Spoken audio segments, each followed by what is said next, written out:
Yep, we're going to go ahead and record this.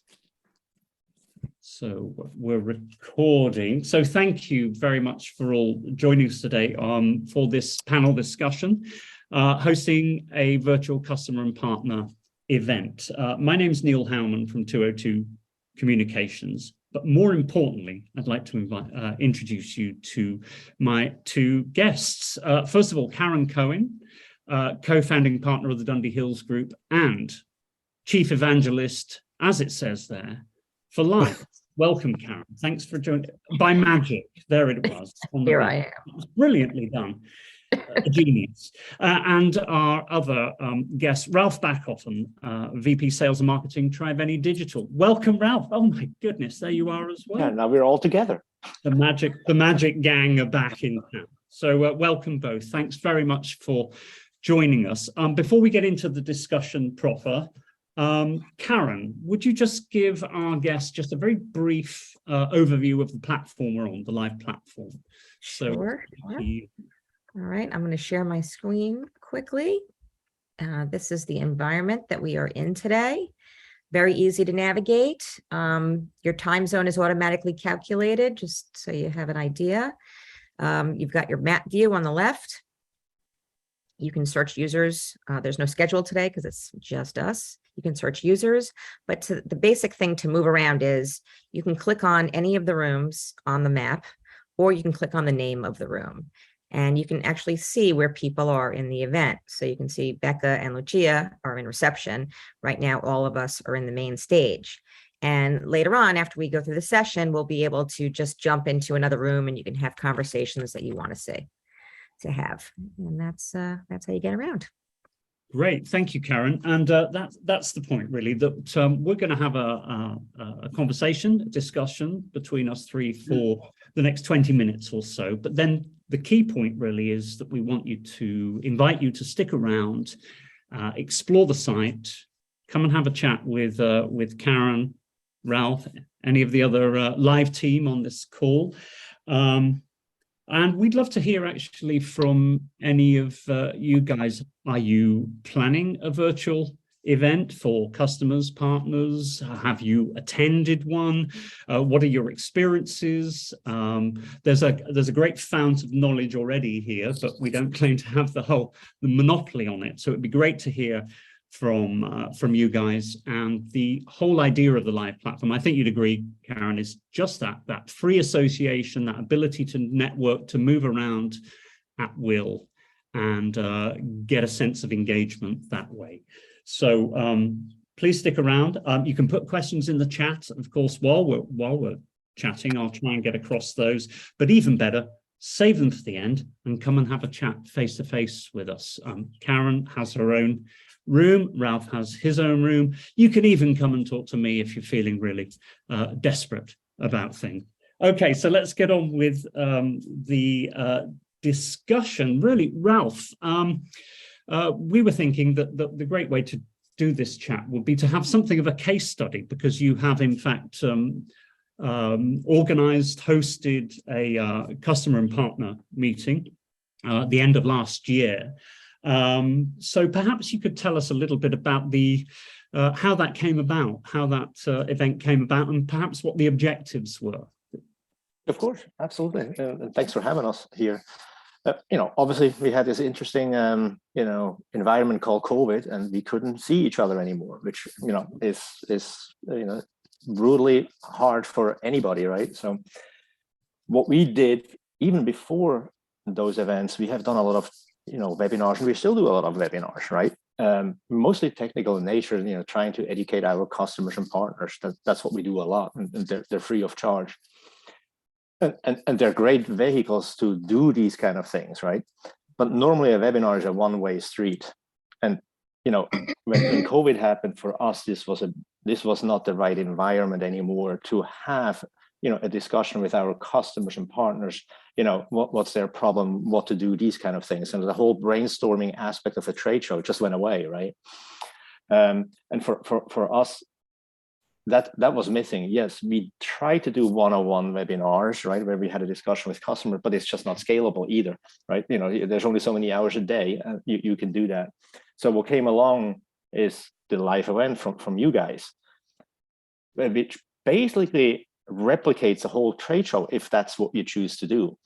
So thanks for switching over. So that's kind of our environment we did last year. And what our kind of item was is let's focus on one particular topic, right? Focus on that. And then we also brought in some partners for that. It's not just a Triveni show, so to speak.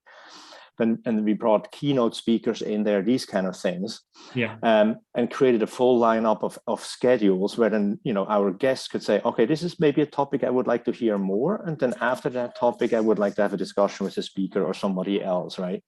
So that was kind of the environment we were living in regard to our event. And the whole event was about a half a day, right, Neil? That's what we did. Yeah, I seem to remember it was. I just wanted to take it back a step, Ralph, because I think it was because of NAB was cancelled, wasn't it? It was a rescheduled NAB towards the end of last year, if people remember that far back. It seems a long time ago now.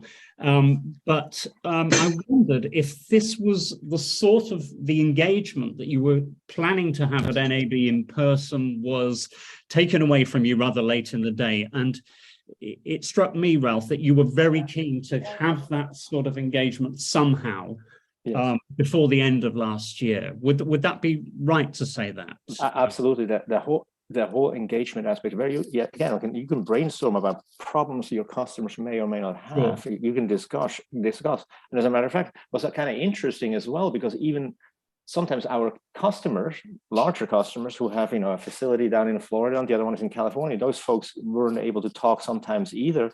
But then seeing that interaction within this environment, hey, I have that problem. What about your problem? It's very interesting. And these are normally the discussions you have at a NAB or a larger trade show, you know, but, you know, during COVID, you just didn't have that opportunity to talk about, you know, what is bothering me and how are we solving these problems together. Yeah. So, Caryn, could we have that site map up again? And I'll come to you in a second. I just wanted to stay with Ralph for a short while, because as you mentioned briefly, Ralph, I was very impressed with the focus, the format. You had a very clear sense of what you wanted to achieve. It was very ATSC 3.0, correct me if I'm wrong.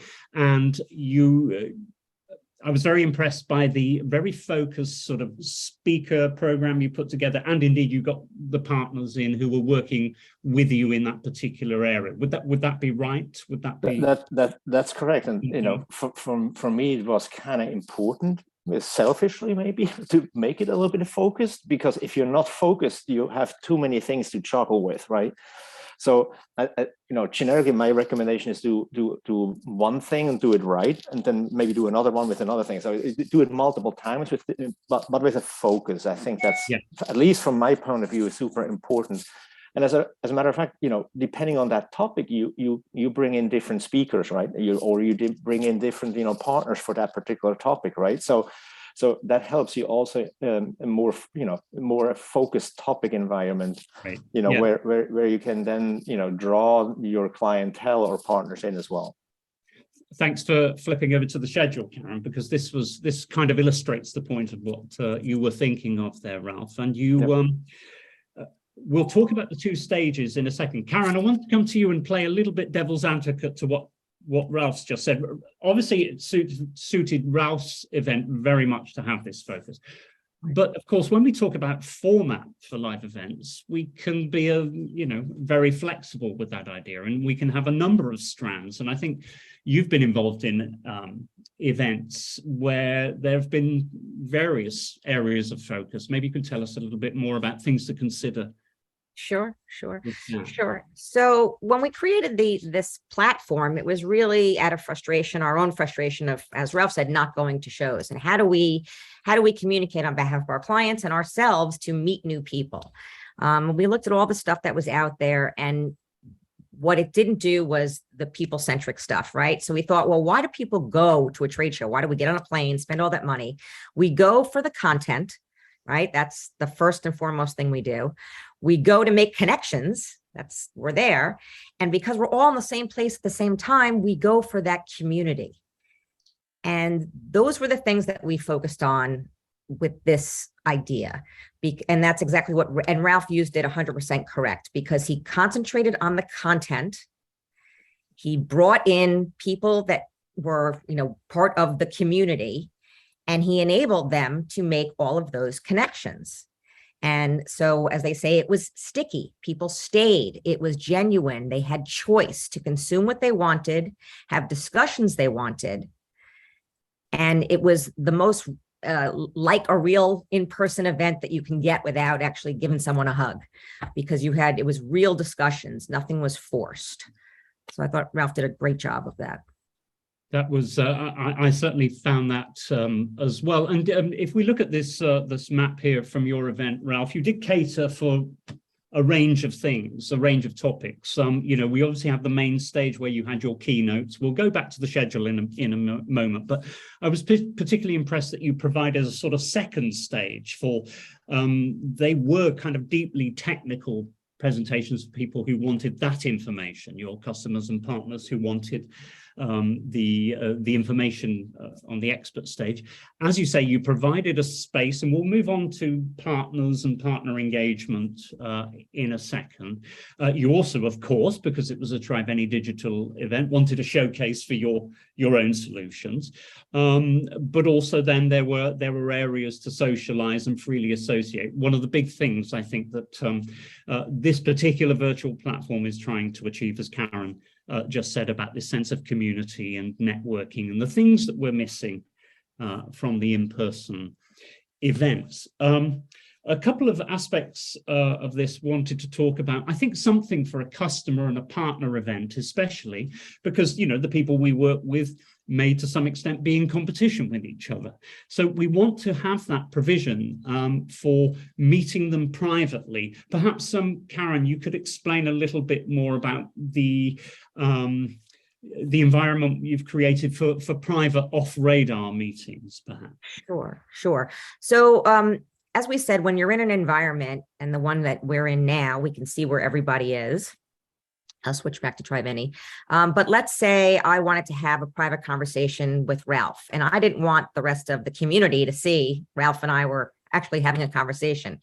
We've created something called the private meeting, and you would just click on the private meeting, and there would be a live person there saying, hi, how can I help you? And that is the only person, that receptionist would know where you guys are. So you're not on the active rooms and users, and that receptionist puts you into a breakout room, basically. So nobody knows where you are except that receptionist, just like if you were at a trade show and you wanted to have a conference room, you'd go into the conference room, you close the door, and nobody knows you're in the conference room. Same concept. Absolutely. Yes. I mean, I think that's something that we wanted to offer, didn't you, Ralph? I mean, I'm not sure that many people used it, but the concept has got to be there again to create an environment where people can move freely, be assured that they could have meetings which are both social and private or work related in a number of different levels of privacy, I suppose. So, and I think it's important even to, even just offering that. The reason I'm saying is twofold, right? You sometimes have competitive, partners in here, as you can see, they're competitive. But then you also have competitors within customers, right? When station group A may be competitive with station group B, and having that option to have a discussion with a vendor or a partner, independently from that, and ask, somewhat, proprietary questions, I think is offering this room is a great way to navigate that issue. That's great. But leading on with that, and let's focus on the partners and the customers now. Obviously, if you're putting on an event like that, they've obviously going to be one of the most important components there. Ralph, I think that we were talking to you post-event, and there were lots of things I think that felt very good there, but it's a perennial question, isn't it, about how do you fully engage partners? They might be on a slightly different agenda to you. It might not be top of their list. They're great. They're happy to come along and play, part of it, but they've got 1,000,001 other things on. So it's the engagement side of things. Any thoughts on that you could share with us? Many thoughts. But we'll take 3 or 4. there you go. Okay. You know, I think one generic you know, topic was how do we make people move around with this environment? That's one topic, right? You know, and people actually have to feel comfortable to move around and actually then do it. So you know, having, you know, maybe even me as a host, for example, making sure, hey, why don't you visit our partners over there? These kind of things, so the people feel comfortable with it at that particular point moving. That's one topic. You know, basically educate your attendees, right? Number one. Number two, you know, and I think that's something I could have done better. If you looked at the schedule before, you know, the schedule was pretty packed, right? You know, from a topic perspective, and all of these topics were super valuable, and you know, to most people. So I think there was not enough time in between those scheduled times to then go see our partners, right? So, and again, that's totally on me, right? Lesson learned, and hence we're doing these kind of things. But you know, making some breakout sessions, you know, or open times where then the participants have time to engage more with the partners. Yeah, might Ralph, be a valuable thing to do. Sorry to jump in. Any thoughts on how you do that? You can tell people to go there, but how do we incentivize them? I think incentivize is one topic, right? We can say, hey, if you visit those, we can do a giveaway or something like that. That's, you know, hey, kind of, if you visit all and talk to all, right, you can do a giveaway. That's a topic. But I think what you don't see on this schedule here, it might be interesting to even engage the partners from the very beginning. Yeah. And have a, you know, basically a discussion, you know, what are you going to talk about it all afternoon, and say, okay, this particular partner is doing this, the other partner is doing that, and if you would like to talk to them in more detail, you know, please visit them in the room, these kind of things. So there's multiple things you, I think, can do to have that engagement a little bit more interactive. Caryn, can I just jump in? I've got some figures here. I was doing a bit of research. Markletic said that about 59% of all companies who run a virtual event use some sort of gamification idea to increase engagement. Have you got any thoughts on that? Have you seen a few things which worked? Yeah. Yep, absolutely. We actually put in a, excuse me, a scoreboard into the system. Ralph didn't use it in his last event, but I bet he will in his next event. And it just tracks where people go. And so you can actually tally up how many rooms you visited. And then at the end, you can meet in the pub and, you know, have a prize giveaway or anything like that. So those things help engage audiences. Again, it's all about the content, right? So that even the names of the rooms, no one wants to go in someplace they don't know what it is, right? Or who's in there. So if the room is named a topic. Oh, I think we've got Caryn. So that's important. Sorry, you froze there temporarily. Oh, I'm sorry. Go back. Sorry. I was going to say you'd want to, you know, have these topics, the rooms named the topics of what it is that's going to go on in that room. And that really engages people to go. You also should have social rooms, so to speak, right? So when we all go to these in-person events, we'll meet you at the pub at the end of the day. Well, why not have that in your virtual environment? Maybe you start off which I think Ralph did, you start off with networking and orientation in the cafe. So it's light. People kind of get a sense of what's going to happen for the day, where, you know, how does the system work? Where are we going next? Yeah. And then he had the move to the main stage, just as you would in an in-person environment. So all those things made it really sticky and engaging. And I think Ralph's idea about engaging the partners, put them into the content in the beginning, get them on a panel, you know, something like that to set the tone. Talk about how you work together. Just don't make it commercial, make it informational, right? No one wants to be sold to overtly like that. They're spending time with you to learn.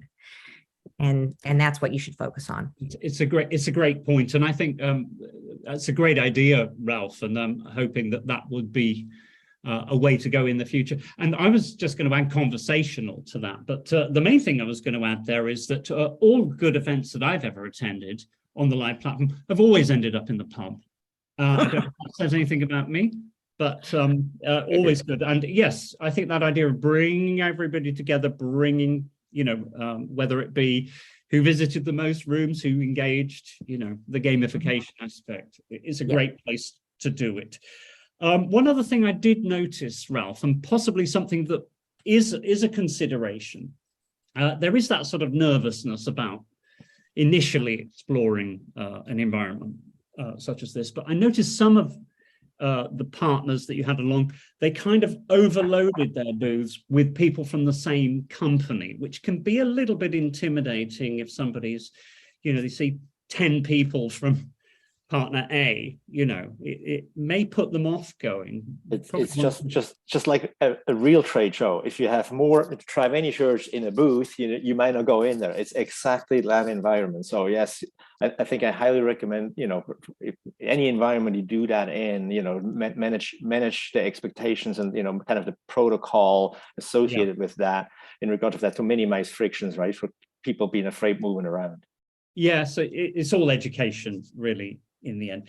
I wanted to just briefly move on because I'm very keen that people come and explore the environment that we're in, have a chat, freely move around as we've been talking about. But I just wanted to talk a little bit about the future of hybrid/virtual events. Okay, we've had a return to trade shows. We've got rather a big one coming up on this side of the pond in Amsterdam in a few short weeks' time.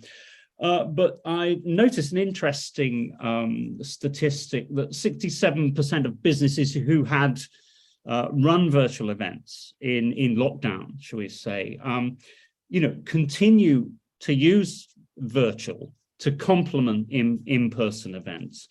And there's a bit of research in Marketing Tech News which said that the future looks like it'll be even as low as a third physical, 45% virtual, and then 23% hybrid. I mean, it's here to stay, isn't it? But I just wanted your own personal take on that. Agree with those figures? Disagree? Caryn? Start with you. Sure. Yeah, I mean, and just even though we've officially been back to one major trade show, we had someone who had done an event on the platform prior to Vegas, NAB, and then decided they had such a good in-person turnout, they wanted a reunion.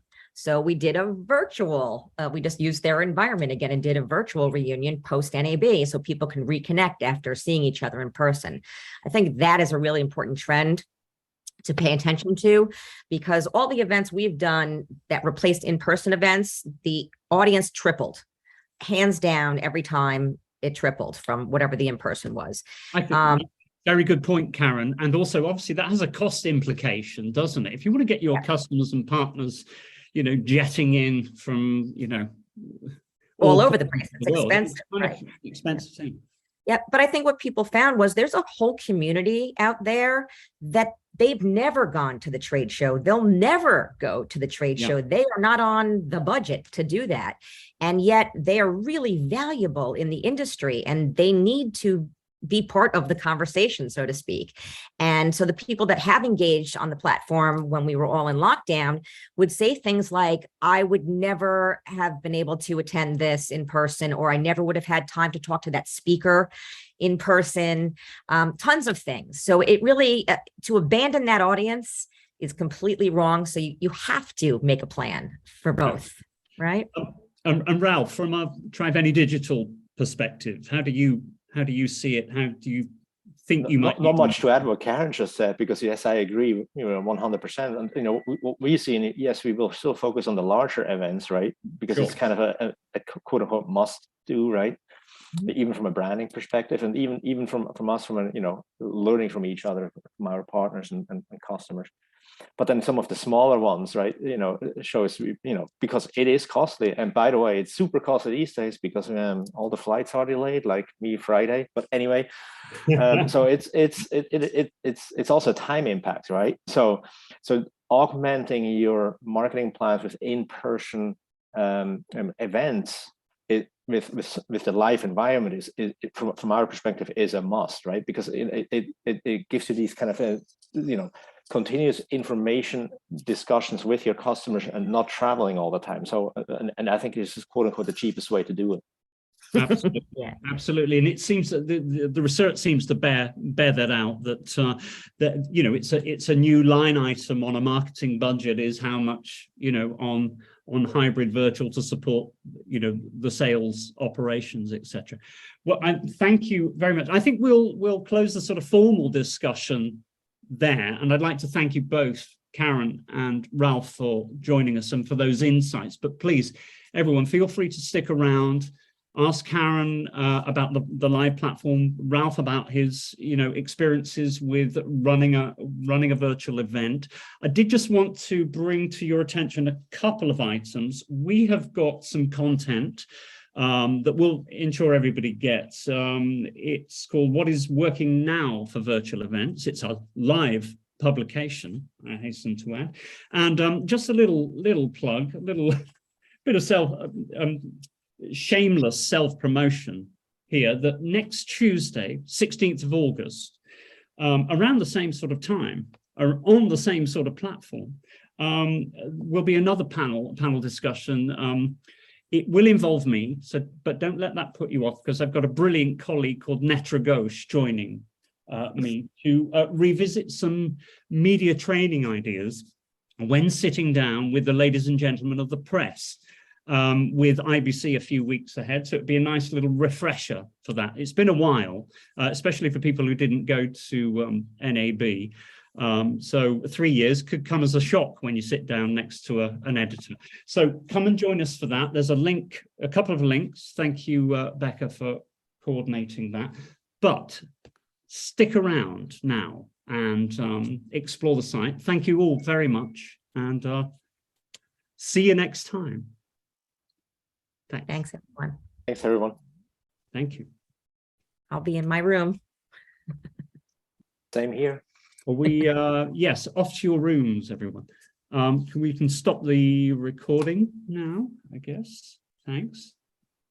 So it's all off the record now, guys.